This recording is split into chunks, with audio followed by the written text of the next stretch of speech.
emissions gap report. So take us through it. So the gap report basically is what science requires us to cut down in terms of greenhouse gas emissions and what countries are actually doing or what their policies are showing. So as you said just now, in 2030, if we were to keep the average temperature rise to below 2 degrees, then we need to cut down 28% of the emissions. And if it is to be 1.5 limit, then 42. But what the report has shown is actually countries will be in fact increasing their emissions between 2 to 9 or cut down between 2 to 9, which is very, very less than what has been projected or what has been asked by the science. That is the gap. Now, of course, over the last year, we've seen record temperatures right across Europe, other places. We've seen wildfires, fires, we've seen flooding, all of that within the last 12 months. And we have, of course, the crucial COP28 coming up. So that is the context to talking about all of these issues at that venue.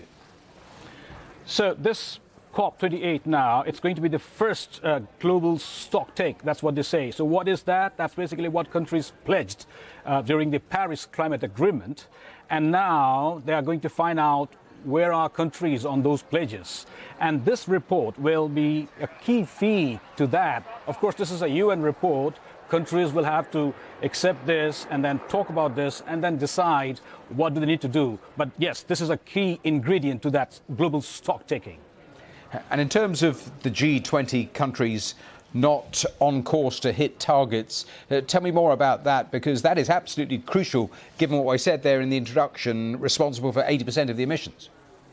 So yes, 80% of global emissions, so all eyes are on them. And what they told the world is that they have a major policy, which is known as net zero, as we all know. And then they keep on talking about net zero all the time. But this report has shown that none of these countries, if you look at their emissions reduction, none of them are they're not consistent to their policy to net zero. And that's why they think it's a serious issue. And in fact, what they found was the altogether aggregate emissions has actually risen by 1.2%. So this is quite serious. Now, the thing is, other major economies, what will they say? What will they do? That's the question. Final quick thought. Is there any positive news coming out of the data that has been released? So what they have pointed out here is back in 2015, when Paris Climate Agreement was signed, the policies that countries had pledged or placed to the UN, it showed that, there will be an increase, there will be the emission increase of 16%.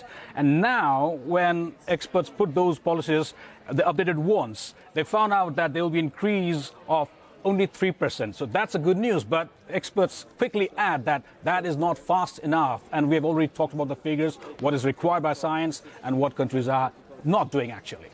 Navin, thanks very much. Thank you.